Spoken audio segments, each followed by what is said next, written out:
এই কাহিনীর সমস্ত চরিত্র এবং ঘটনা সম্পূর্ণ কাল্পনিক। বাস্তবে জীবিত বা মৃত কোনো ব্যক্তি অথবা কোনো ঘটনার সাথে এর মিল থাকলে তা সম্পূর্ণ অনিচ্ছাকৃত এবং কাকতালীয়। ব্যবহৃত অপ্রাকৃত এবং অলৌকিক ঘটনাক্রম পরিবেশনার উপক্রম মাত্র। কুসংস্কারে বিশ্বাস করবেন না, কুসংস্কার ছড়াবেন না।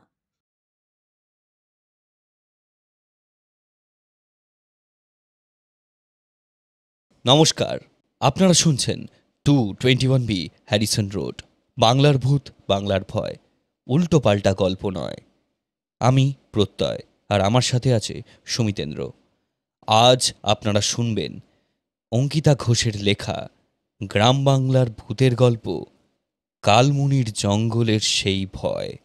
গায়ত্রীর ভূমিকায় মধুরা, বিশু আর গল্প পাঠে আমি প্রত্যয়। This video is sponsored by the members of 221B Harrison Road.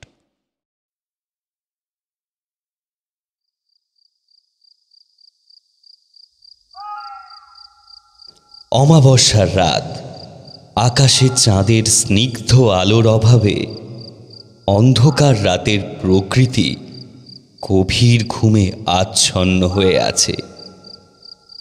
অনবরত ঝিঝি পোকার ডাকের সঙ্গে শোনা যাচ্ছে একজনের পদচারণার শব্দ। শুকনো পাতায় খচর মচর শব্দ করতে করতে অন্ধকার পথ দিয়ে নিজের বাড়িতে ফিরছে বিশ্বনাথ মণ্ডল। ওর কাঁধে রয়েছে একটা থলে আর একটা কোদাল। আজকের কাজ শেষ করলে গ্রামের মোড়লের কাছ থেকে বেশ মোটা টাকা পারিশ্রমিক পাবে সে। এইসব ঝুঁকিপূর্ণ কাজে কাঁচা টাকা পাওয়া যায়। প্রথম প্রথম এইসব কাজ করতে খুব ভয় করত ওর, কিন্তু এখন অভ্যাস হয়ে গেছে। রাতের অন্ধকারে সক্রিয় কোনো অশুভ শক্তির আনুমানিক উপস্থিতিও আজকাল ওর মনে কোনো রকম ভয় সঞ্চার করে না। ক্রোশ তিনেক হাঁটার পর বিশ্বনাথের সামনে পড়ল সেই কুখ্যাত কালমুনির জঙ্গল। এই জঙ্গল যেমন বিস্তীর্ণ, ঠিক তেমনই গভীর। এই জঙ্গলের নাম শুনলে আচ্ছা আচ্ছা লোকের গায়ে কাঁটা দেয়। শোনা যায় একসময় এই জঙ্গলে ডাকাত দল থাকত। অসহায় যাত্রীদের লুট করে তাদের হত্যা করে সেই ডাকাত দল তাদের মৃতদেহ এই জঙ্গলে পুঁতে দিত। বিশ্বনাথ এর আগেও বহুবার এই জঙ্গলে এসেছে। আজও নিজের কাজ সারার জন্য সে এই জঙ্গলের মধ্যে প্রবেশ করেছে।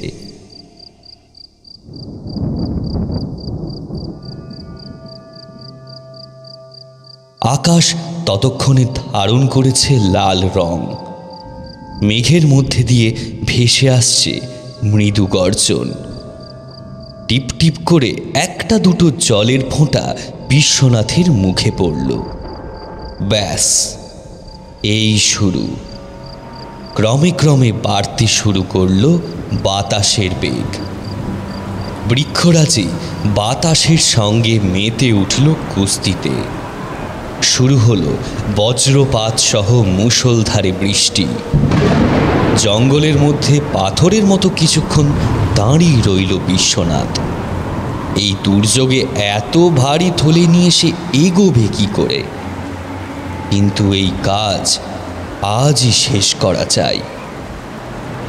মোড়ল মশাইয়ের এমনই আদেশ। এমন সময় বিকট বাজ পড়ার শব্দে সে কেঁপে উঠল। বিদ্যুতের নীল রঙের ঝলকে তার চোখ ধাঁধিয়ে গেল।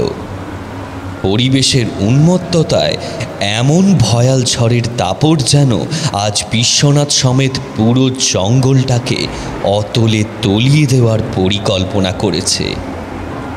বজ্রপাত গাছের ডালপালায় আঘাত করতে চেয়েও যেন বারে বারে অক্ষম হচ্ছে, কিন্তু পুনরায় আবার গর্জন করে গাছগুলোকে শানিত বৈদ্যুতিক তলোয়ারের ফলা দিয়ে আঘাত করতে চাইছে। এরকম অবস্থায় বিশ্বনাথ ঠিক করে তাকাতেও পারছে না। কি আর করা, রাস্তার খানাখন্দে বারবার পা পড়ে গিয়ে সে হোঁচট খেতে খেতে এগিয়ে চলল। কাঁধের ভারী ঝোলা আরও ভারী হয়ে উঠল। এমন সময় হঠাৎ এক বিপদ আচমকাই ওর সামনে এসে হাজির হলো। পথে একটা বড়সড় গর্তে জল জমে যাওয়ায় বিশ্বনাথ অসাবধান হয়ে সেখানে পা ফেলতেই হুড়মুড় করে মুখ থুবড়ে পড়ে গেল। সঙ্গে সঙ্গে একটা বড় পাথরে তার মাথা ঢুকে গেল। এমন সময় বাজ পড়ল সামনের একটা গাছে। একটা মোটা ভারী ডাল গাছ থেকে সোজা ধেয়ে এলো বিশ্বনাথের দিকে। গাছের ডাল পড়ল বিশ্বনাথের ঘাড়ের ওপর। সঙ্গে সঙ্গে বিশ্বনাথের চোখে অন্ধকার নেমে এলো।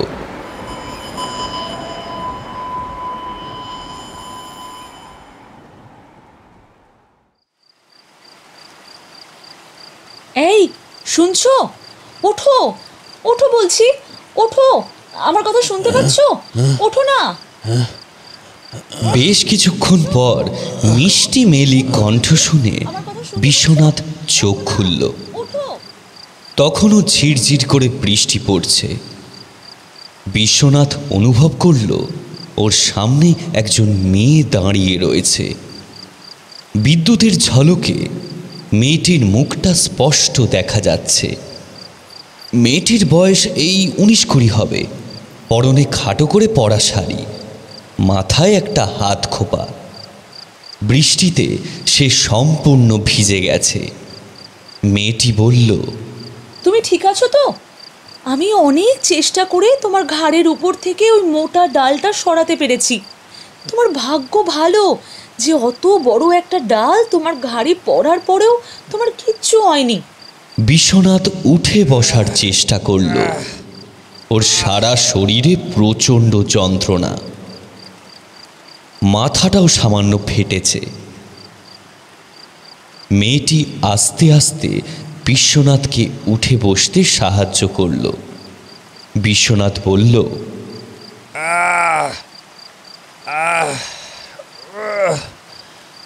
আমার সঙ্গে একটা থলে ছিল, ওই থলিটা কোথায় একটু দেখতে পারবে? মেয়েটি একটু দূরে অঙ্গুলি নির্দেশ করে বলল, ওই তো ওদিকে পড়ে আছে, এনে দেবো?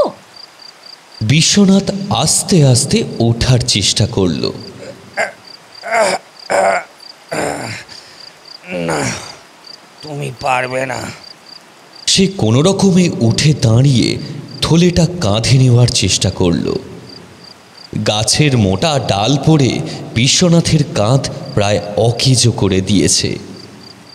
তবুও সে অনেক চেষ্টা করে সেই থলে কাঁধে তুলে নিয়ে কোদালটা হাতে নিয়ে মেয়েটির দিকে তাকিয়ে প্রশ্ন করল, তুমি এত রাতে একা মেয়ে মানুষ হয়ে এই জঙ্গলে কি করছো? তোমার নাম কি? আমার নাম গায়ত্রী। আমি তো আমার বাড়ি ফিরছিলাম। তারপর এই ঝড় জলের জন্য জঙ্গলে পথ হারিয়ে এদিক ওদিক ঘুরছিলাম। তখনই তোমায় এখানে পড়ে থাকতে দেখলাম।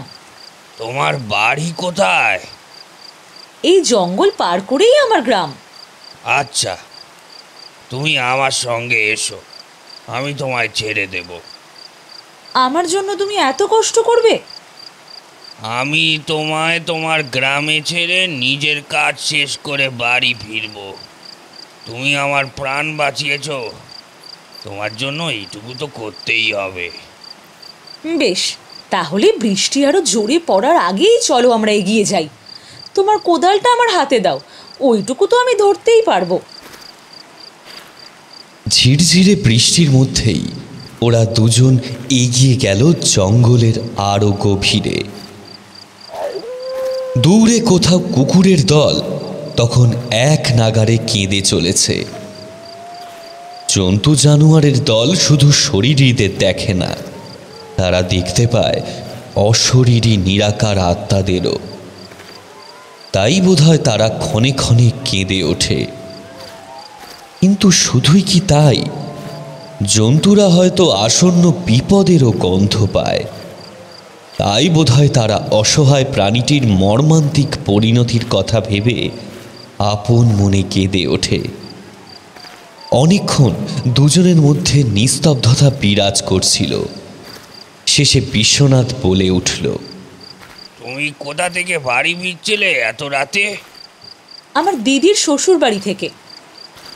এত রাতে ওরা তোমায় ছেড়ে দিল? আমায় তো কেউ আটকে রাখতে পারে না, আমার যা ইচ্ছে আমি তাই করি। আচ্ছা, তুমি এত রাতে এই জঙ্গলে বোঁচকা কাঁধে নিয়ে কেন এসছো?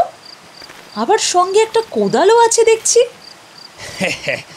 আমার কাজ খুবই কঠিন, তুমি অত শত বুঝবে না। তাহলে বুঝিয়ে বলো। বিশ্বনাথ একটু চুপ করে থেকে বলল, ধরো, তোমার কাছে এমন কিছু জিনিস আছে যা তুমি নিজের কাছে না রেখে গোপন কোনো জায়গায় রাখতে চাইছো, কিন্তু তোমার পক্ষে সেই গোপন আস্থানায় যাওয়া সম্ভব নয়। তখন তুমি আমার দ্বারস্থ হবে। আমি তোমার সেই জিনিস নিয়ে গিয়ে গোপন স্থানে রেখে আসব, আর তুমি বিনিময়ে আমায় টাকা দেবে। অর্থাৎ তুমি মানুষের গোপন সম্পত্তি আরও গোপনভাবে একটা সুরক্ষিত জায়গায় নিয়ে গিয়ে রাখো, তাই তো? অনেকটা তাই বলতে পারো। আবার কিছুটা রাস্তা ওদের মধ্যে কোনো কথা হলো না। এবারে নিস্তব্ধতা কাটিয়ে কথা বলল গায়ত্রী। তুমি কি জানো এই কালমুনির জঙ্গলে একসময় ডাকাত দল থাকতো? হ্যাঁ, জানি তো। সে আজ থেকে বহু যুগ আগের কথা। এখন যে নেই, তুমি নিশ্চিত? হ্যাঁ, নিশ্চিত। এতটা নিশ্চিত হচ্ছ কি করে? কারণ আমি এই জঙ্গলে বিগত 10 বছর ধরে মাঝে মধ্যেই আসি। এই জঙ্গলে কোথায় কোন গাছ আছে সেটাও আমি হুবহু বলে দিতে পারি, কিন্তু আজ পর্যন্ত কোনো দিন কোনো ডাকাতের সামনে আমাকে পড়তে হয়নি, বুঝলে? তুমি এই জঙ্গলে 10 বছর ধরে আসছো? হ্যাঁ। তোমার ভয় করে না? না, কিসের ভয়? বললাম তো এখানে কোনো ডাকাত নেই। ডাকাতের ভয়? ভূতের ভয়? শুনেছি সেকালের ডাকাতরা এই জঙ্গলের ভিতরে অনেক জায়গায় মানুষদের হত্যা করে পুঁতে রাখতো। বিশ্বনাথ রহস্যজনকভাবে বলল, সেই ডাকাতগুলোর কাজের সঙ্গে আমার কাজের মিল আছে বলেই হয়তো ভয় করে না। মানে? ও তুমি বুঝবে না, আর তোমার এসব ব্যাপারে বেশি কিছু না বোঝাই ভালো। তোমায় একটা কথা জিজ্ঞাসা করব? হুম। তোমার থলের মধ্যে কি আছে? কি লুকিয়ে রাখতে এসেছো তুমি? ধনরত্ন কিছু? আমাদের গ্রামের মোড়লের সম্পত্তি। গায়ত্রীর চোখ গোল গোল করে বলে উঠল, তাহলে তো এই থলিতে অনেক ধন সম্পদ আছে, বলো? বিদ্যুতের ঝলকে বিশ্বনাথ দেখল গায়ত্রীর চোখ হঠাৎ যেন এক পলকের জন্য চকচক করে উঠল। সন্দেহের বশে বিশ্বনাথ বলল, তুমি এত প্রশ্ন করছো কেন বলো তো? আসলে আমার আবার একটু ভয় ভয় করছে। কিসের ভয়? তোমার ওই থলের মধ্যে যদি সত্যি মূল্যবান ধনরত্ন থাকে, তাহলে এই জঙ্গলে থাকা আমাদের জন্য বিপজ্জনক হতে পারে গো। কিসের বিপদ? তুমি যতই বলো, আমার বিশ্বাস এই জঙ্গলে নিশ্চয়ই এখনো ডাকাত আছে। ওরা ওত পেতে কোথাও লুকিয়ে থাকে।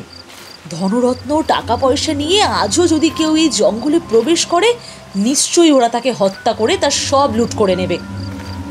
আরে আমি তোমায় বলছি, এ জঙ্গলে কোনো ডাকাত নেই। তুমি নির্ভয়ে আমার সঙ্গে চলো। সে তো শুধুই তোমার ধারণা। হতেও তো পারে যেখানে এখনো কোনো ডাকাতেরা রয়ে গেছে। তাহলে সেই ডাকাত আমাদের সামনে আসছে না কেন? হয়তো সে তোমার সামনে এসেছে, এখন তোমার পাশে পাশেই হাঁটছে।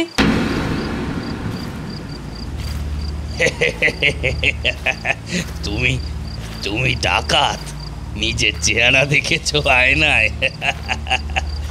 কাঠির মাথায় আলুর দমের মতো চেহারা, সে নাকি আবার ডাকাত? আমার গায়ে শক্তি নেই বলতে চাইছো তুমি? তোমায় দেখে তো তাই মনে হচ্ছে। তোমার ঘাড়ের ওপর একটু আগে যে মোটা ডালটা পড়েছিল সেটা কিন্তু আমি একাই সরিয়ে তোমার প্রাণ বাঁচিয়েছি। আচ্ছা বাবা, মেনে নিলাম তুমি ডাকাত। তা তুমি এখন কি করবে শুনি? আমাকে মেরে ফেলবে? মারতেই পারি, আমার হাতে তো এই কোদালটা আছে। এখন তোমার যা শরীরের অবস্থা, এই কোদালের এক ঘায়ে তোমায় নাস্তানাবুদ করে দিতে পারি। আর আমায় মেরে তুমি কি করবে শুনি? বিশ্বনাথের মাথায় তখন রাগের আগুন জ্বলছে। ওর কথা শুনে মেয়েটি উত্তর দিল, তোমায় মেরে তোমার থলের মধ্যে যে হিরে জহরত রয়েছে সেটা নিয়ে আমার পালিয়ে যেতে খুব বেশি সময় লাগবে কি? কথাটা শেষ করেই গায়ত্রী হেসে উঠল। বিশ্বনাথ থতমত খেয়ে বলল, এই এই তুই পাগল নাকি রে? প্রাণ বাঁচিয়েছিস বলে কি যা বলবি তাই শুনবো? তুমি কি আমায় ভয় পাচ্ছ? ভয়? আর তোকে? এই শর্মা কোনো মেয়ে মানুষকে ভয় পায় না, বুঝলি? কিন্তু তোমার চোখে মুখে যে স্পষ্ট ভয়ের ছাপ দেখা যাচ্ছে। মেয়ে মানুষের কথায় ভয় পেয়েছো এটা বলতে মানে লাগছে বুঝি? বাড়াবাড়ি করলে শালা এখানেই পুঁতে রেখে দেবো তোকে। আমি তো কোনো বাড়াবাড়ি করছি না, আমি সত্যি বলছি। যদি এখন আমি তোমায় হত্যা করি, তোমার হাত থেকে এই ধনরত্ন ভরা থলি নিয়ে পালিয়ে যাই, তাহলে তুমি কি করবে? বৃষ্টির বেগ তখন বৃদ্ধি পেয়েছে। গায়ত্রী নিজের হাতের কোদাল উঁচিয়ে হঠাৎ এগিয়ে এলো বিশ্বনাথের দিকে। বিশ্বনাথ নিজের থলে নিয়ে আস্তে আস্তে পিছোতে লাগলো। তুই যা চাইছিস তা কোনোদিনই পাবি না। কি আছে তোমার থলিতে?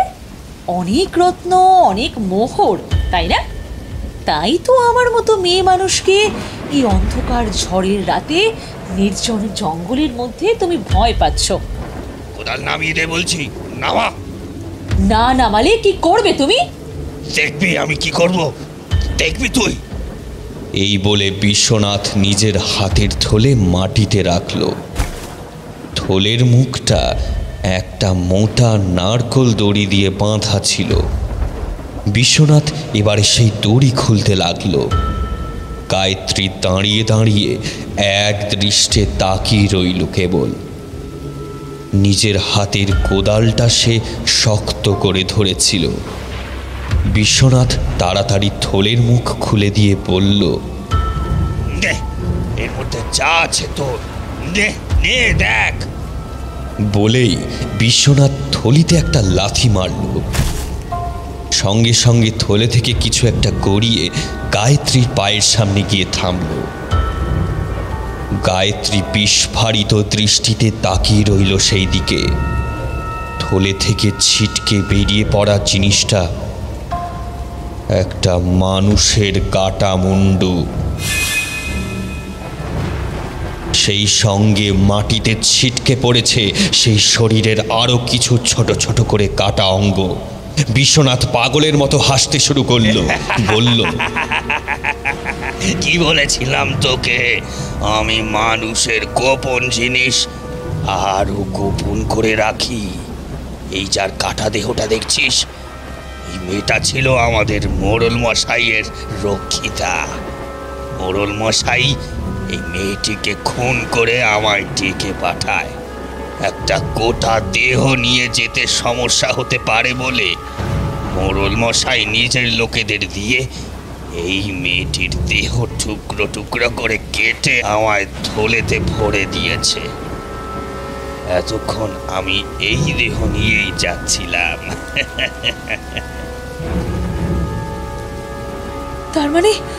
তার মানে কেউ খুন করে সেই দেহ লোপাট করার জন্য তোমায় বলে, আর তুমি সেই মরা এই জঙ্গলে পুঁতে দাও?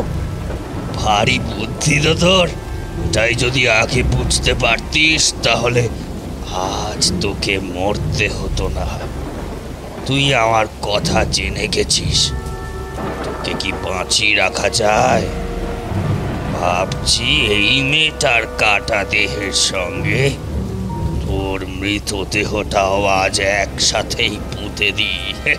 কি বলিস? এই বলে গায়ত্রীকে পালানোর বিন্দুমাত্র সুযোগ না দিয়েই বিশ্বনাথ পাগলা কুকুরের মতো ওর ওপর লাফিয়ে পড়ল। ওর হাত থেকে কোদালটা কেড়ে নিয়ে বিশ্বনাথ গায়ত্রীর মাথা লক্ষ্য করে সেটা দিয়ে সজোরে আঘাত করল। গায়ত্রী ছিটকে গিয়ে পড়ল, কিন্তু আর সে উঠে দাঁড়াতে পারল না। বিশ্বনাথ গায়ত্রীর সামনে বসে ওর নাকের কাছে হাত দিয়ে দেখল, না, নিঃশ্বাস পড়ছে না। তাচ্ছিল্যের সঙ্গে হেসে বলল, মেয়ে মানুষের বেশি রোয়া ভালো না। দেখলি তো কি হলো? অঝোর ধারায় ঝরে পড়ছে বৃষ্টি। একটি বটগাছের তলায় মাটি কোপাচ্ছে বিশ্বনাথ। একটু আগেই যদি ওর ঘাড়ের ওপর গাছের ডালটা ভেঙে না পড়তো, তাহলে এই কাজ করতে ওর আরো কম সময় লাগতো। তবুও বিশ্বনাথের দেহে রাক্ষসের মতো শক্তি। কোনো রকমে সে বারবার মাথার উপর কোদাল তুলে কুপিয়ে চলেছে মাটি। এই রকম বেপরোয়া কাজ সে 10 বছর ধরে একটানা করে চলেছে। প্রথমে পোয়াতি বউয়ের চিকিৎসার জন্য সে এই কাজ শুরু করেছিল, কিন্তু এখন এটা যেন একটা নেশায় পরিণত হয়েছে। এই জঙ্গলের না জানি কত জায়গায় সে মাটিতে নিচে পুঁতে রেখেছে অনেকের অনেক রকম কেচ্ছা। কেউ সম্পত্তির লোভে নিজের ভাইকে মেরেছে, কেউ আবার পণ না পেয়ে নিজের বউকে খতম করেছে, কেউ কেউ তো আবার পুরো বাপ মাকেও ছাড়েনি। তারপর প্রত্যেকেই বিশ্বনাথের দ্বারস্থ হয়েছে লাশগুলো গুম করার জন্য। বিশ্বনাথের মতো বেপরোয়া মানুষ এই গ্রামে আর দুটো নেই। আধ ঘন্টা ধরে বিশ্বনাথ মাটি খুঁড়ে একটা বড় সড়ো গর্ত তৈরি করল। অন্যান্য দিন এর থেকে ছোট গর্ত করতে হয় ওকে, কিন্তু আজ চোরা মরা। এরপর এক পাশে কোদাল রেখে ছড়িয়ে ছিটিয়ে থাকা মৃতদেহের অঙ্গগুলো আস্তে আস্তে কুড়িয়ে এনে সে গর্তে ফেলতে লাগলো। গায়ত্রীর কথা ভেবে বিশ্বনাথের একবার আফসোস হলো। সে মেয়েটাকে মারতে চায়নি, কিন্তু ওর গোপন কথা জানার পর আর মেয়েটাকে বাঁচিয়ে রাখা উচিত হতো না। হঠাৎ একটা কথা মনে হলো বিশ্বনাথের। কিছুক্ষণ আগে ওর ঘাড়ের উপর গাছের ডাল পড়াতে ও অজ্ঞান হয়ে গিয়েছিল। গায়ত্রী নিচে এসেই ওর জ্ঞান ফিরিয়েছিল। গায়ত্রীর মতলব যদি লুট করার হতো, তাহলে ওকে অজ্ঞান অবস্থায় ফেলে রেখেই ওর থলের মধ্যে কি আছে সেটা স্বাচ্ছন্দ্যে দেখতে পারত। কিন্তু গায়ত্রী সেসব কিছুই করেনি। তাহলে মেয়েটার আসল উদ্দেশ্য কি ছিল? গায়ত্রীর দেহটা যেদিকে পড়েছিল আর চোখে বিশ্বনাথ একবার সেই দিকে তাকালো, কিন্তু সে দৃশ্য দেখে চমকে উঠল। এই তো একটু আগেই ওখানে গায়ত্রীর মৃতদেহটা পড়েছিল, কিন্তু এখন সেখানে কিছুই নেই। কোথায় গেল সেই মরা? হঠাৎ করে সে তো বেঁচে উঠে সশরীরে উধাও হয়ে যেতে পারে না, কিন্তু মেয়েটা যদি সত্যি বেঁচে থাকে, গায়ত্রী যদি থানায় গিয়ে বিশ্বনাথের নামে সরাসরি অভিযোগ করে, তাহলে কেউ আর বিশ্বনাথকে বাঁচাতে পারবে না। এমনিতেও অনেকবার পুলিশ ওকে সন্দেহ করেছে, কিন্তু উপযুক্ত প্রমাণের অভাবে ওকে ছেড়ে দিতে বাধ্য হয়েছে। না না, এখনই মেয়েটাকে খুঁজে বের করতে হবে। বিশ্বনাথের তখন পাগল পাগল অবস্থা, সে যে করেই হোক মেয়েটাকে খুঁজে বার করে মারতে হবে, একেবারে শেষ করে দিতে হবে। কিন্তু তার আগে ওকে এই কাজটা শেষ না করলেই নয়। কাঁধে বয়ে অনাম মৃতদেহটার অঙ্গ প্রত্যঙ্গগুলো গর্তে ফেলার পর বিশ্বনাথের খেয়াল হলো কাটা মুন্ডুটা এখনো ফেলা হয়নি। তাড়াতাড়ি সেই মাথাটা কুড়িয়ে নিয়ে সে গর্তে ফেলল। এইবার সে গায়ত্রীকে খুঁজে বের করবে। এই জঙ্গলের সমস্ত কোণ ওর চেনা। গায়ত্রী পালিয়ে যাবেই বা কোথায়? এমন সময় মেঘের গর্জনের সঙ্গে বিদ্যুতের নীলচে আলোতে বিশ্বনাথ গর্তে রাখা কাটা মুন্ডুর দিকে তাকিয়ে এক লহমায় বিদ্যুৎ স্পৃষ্টের মতো স্থির হয়ে গেল। এই মুখ ওর চেনা, একটু আগেই এই মেয়েটাকে ও দেখেছে। এ যে গায়ত্রী, কিন্তু এ কি করে সম্ভব? গায়ত্রী তো ও নিজেই। কি ভাবছো? কানের পাশ থেকে ফিস ফিস করে ভেসে এলো গায়ত্রীর কণ্ঠস্বর। বিশ্বনাথ সেই দিকে তাকিয়ে দেখল কেউ কোথাও নেই। ভয়তে ওর গলা শুকিয়ে এলো। কি হলো?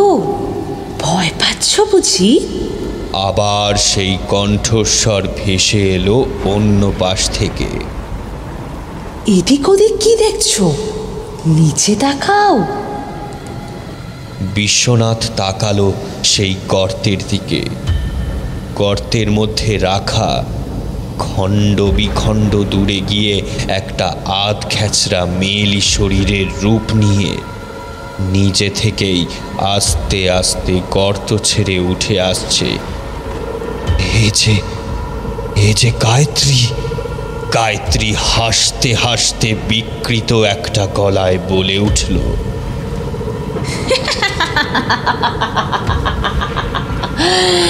কি হলো?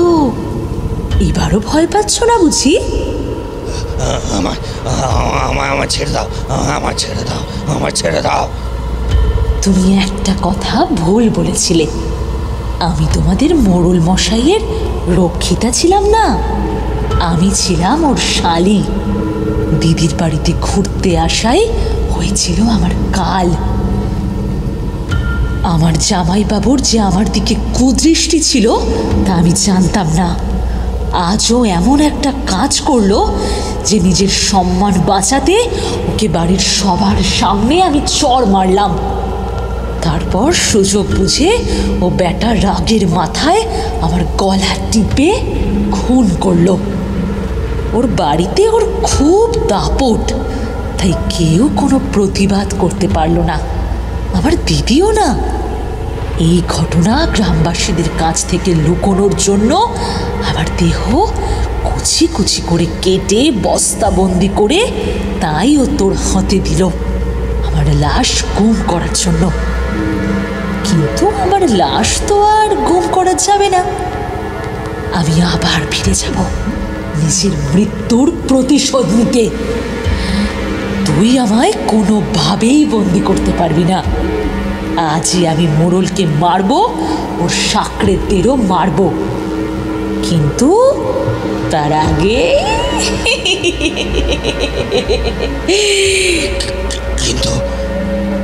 কিন্তু তার আগে কি? সবার প্রথমে আমি তোকে মারব।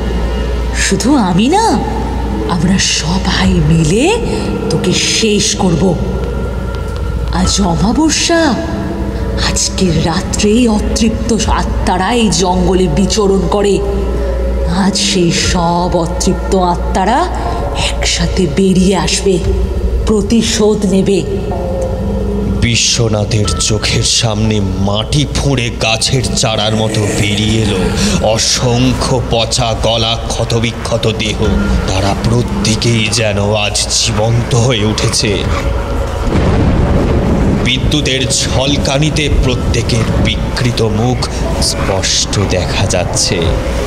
প্রত্যেকের লাশ কোনো না কোনো দিন বিশ্বনাথ নিজে হাতে এই জঙ্গলের মাটির নিচে পুঁতে দিয়েছে। বিশ্বনাথ পাগলের মতো চেঁচাতে লাগলো, চলে যা, চলে যা বলছি। আমায় আমায় কেউ ছবি না। এখান থেকে চলে যা, চলে যা বলছি। আমায় কেউ ছবি না।